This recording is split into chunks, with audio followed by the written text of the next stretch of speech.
Hi students, in last class we completed some numericals related to Nernst equation.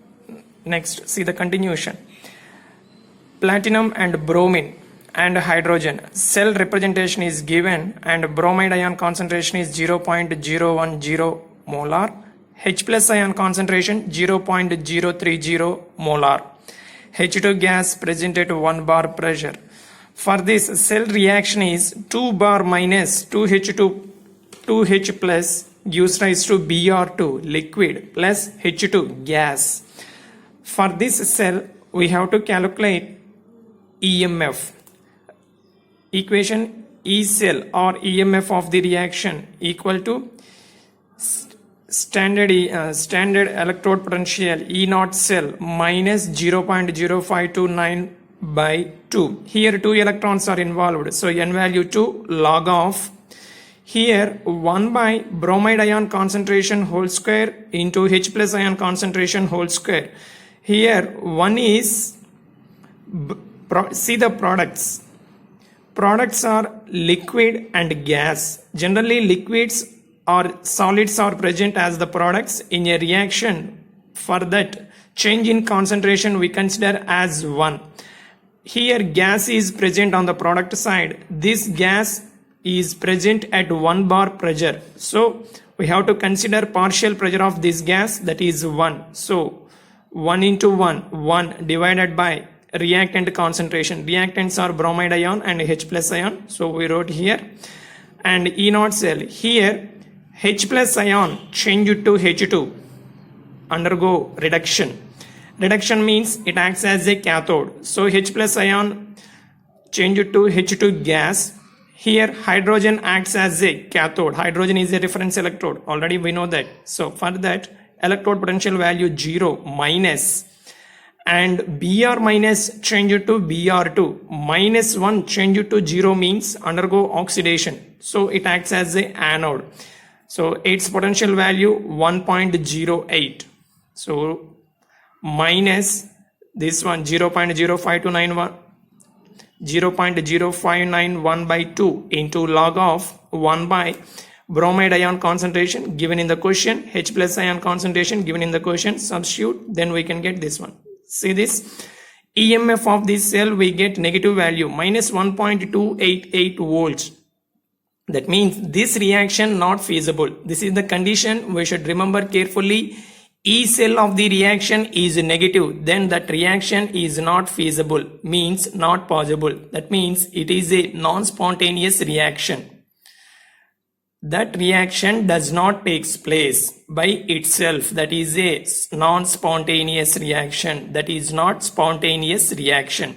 So remember this note. If EMF of the cell is positive, then the redox reaction is feasible or spontaneous. That is the condition. For a spontaneous reaction or feasible reaction, EMF should be positive. In case it is 0 or negative, then the redox reaction is not feasible or non-spontaneous. EMF value is negative or 0, then that redox reaction is not spontaneous or not feasible. Otherwise, or it is also called non-spontaneous reaction. Now, see the next question. Same metal undergoes both oxidation and reduction in a single reaction, then how can we calculate EMF? For this example, if electrode potential, standard electrode potential of this cell, E naught cell, Fe3 plus and Fe ferric ion change it to iron, potential value, electrode potential value, reduction potential value minus 0.441 volts. Fe3 plus ferric is changed to ferrous, Fe2 plus potential value plus 0.771 volts. The standard EMF of the reaction. For this reaction we should calculate EMF. 4 options are given. Now see this one. In this, identify anode and cathode. Fe change to Fe2 plus, oxidation state increased. That means this conversion takes place at anode. Fe3 plus change it to Fe2 plus. This conversion takes place at cathode because oxidation state is decreased. So at anode oxidation, Fe change it to Fe2 plus and 2E minus. electrode potential value it is given, and Fe3 plus by accepting one electron change it to Fe2 plus, but here two electrons are released. So to equalize number of electrons involved in this reaction, we have to multiply this reaction with 2, then we can get this one. Remember this, when we are multiplying these electrode reactions with a suitable integer, we should not change electrode potential value. Electrode potential value is fixed for a particular element. Then 2 into this cathode reaction. Now electrode potential of this cell, E cell equal to E cathode minus E anode. E cathode means this reaction. For this potential value is this one minus, and anode potential value is this one. So minus of minus, that equal to 1.212 volt. So option is B is the answer. Next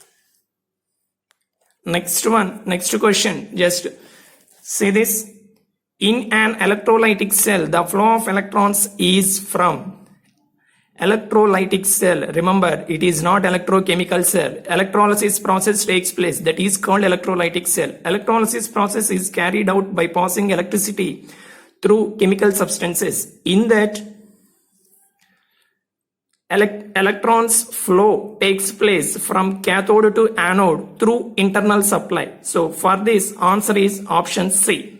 So from cathode to anode, electrons flow takes place through internal supply. This occurs in electrolytic cell. Option C is the answer. Next, the correct order of increasing oxidizing powers. Halogens are given. For that increasing oxidizing power, we should find out.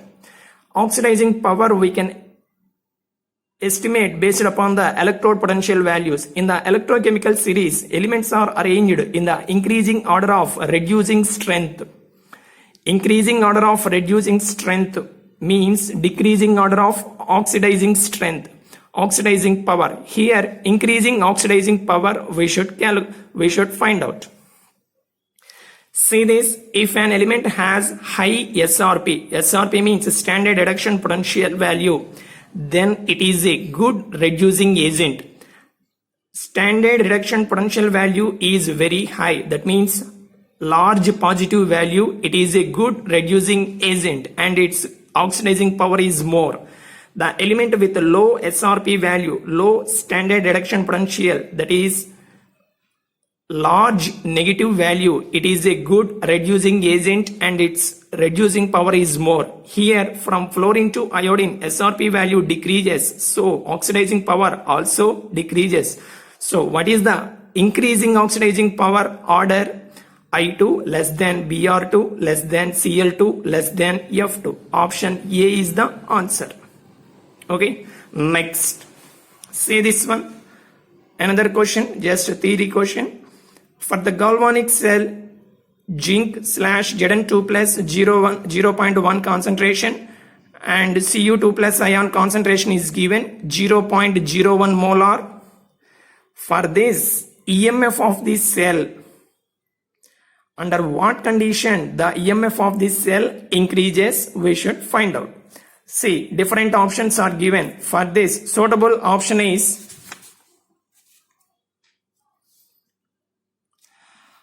Nernst equation. Based on Nernst equation, we can estimate change in the EMF of this cell. E cell equal to E naught cell minus 0.0591 by N into log of anion Zn2 plus ion concentration divided by Cu2 plus ion concentration. Under what condition E cell increases? E cell means this value. If we increase Zn2 plus ion, then will it increase? No, because here negative sign is there. That's why to increase this value, we should decrease Zn2 plus ions and we should maintain constant concentration for this Cu2 plus ions. Maintain Cu2 plus ions constantly, its concentration maintain constantly, and then decrease the concentration of Zn2 plus ions, then EMF of this cell increases. So what is the suitable option? See this, option C. Increases with a decrease in concentration of Option B is the suitable answer. Increases when concentration of Zn2 plus ion decreases and concentration of Cu2 plus ions is constant. So option B is the suitable answer. Next, another theory question. Say this: for a spontaneous reaction delta G naught, standard free energy change, Gibbs energy change, equilibrium constant K, and E cell, EMF of the cell will be respectively. Remember, spontaneous reaction always having delta G naught value negative. So delta G naught is negative, equilibrium constant should be greater than 1. Say this: delta G naught is negative and K greater than 1 because equilibrium constant expression K equal to product concentration divided by reactants concentration. Product concentration increases, then K value greater than 1. When product concentration is more, when the reaction takes place, then only product concentration is more and hence K value greater than 1. That means K value greater than 1 means the reaction should be spontaneous reaction and E cell is positive for spontaneous reaction. Remember these points, very simple and important points. Delta G naught value is negative, K value greater than 1, E cell positive. So option A is the answer for this question. Next, the standard electrode reduction potentials of elements A, B, C are plus 0.68 volts, minus 2.50 volts, minus 0.50 volts respectively. The correct order of their reducing powers is: reduction potential values are given. Already we know that high reduction potential value is given, then oxidizing power is more, reducing power is less. Low reduction potential value is there, reducing power is more, oxidizing power is less. Here, reducing power order we should find out. Highest reducing power possessed by the element which has low reduction potential value. In the given values, which element having low reduction potential value? B. See this, C, its value minus 2.50 volts. So answer B greater than C greater than A. Remember this point carefully without confusion. Reduction potential value is high, then oxidizing power is more. Reduction potential value is low, then oxidizing power is less, reducing power is more, opposite. Next question. For metals A, B, C, D have standard reduction potential values. Here also given the metal which is most easily reduced. Easily reduced means by accepting electron from other substance, oxidation state is decreased, that is reduced. Here values are given. Which element can accept electron easily? Which has more oxidizing power? It can accept electron easily. Oxidizing power is more means what about reduction potential value? High reduction potential value. In the given elements, which one having high reduction potential value? See that option D, plus 0.8 volts. Here metal D has high SRP value, so it has high oxidizing power. That means it can accept electron easily. Hence it is reduced easily. It can accept electron easily. So in the next part we will meet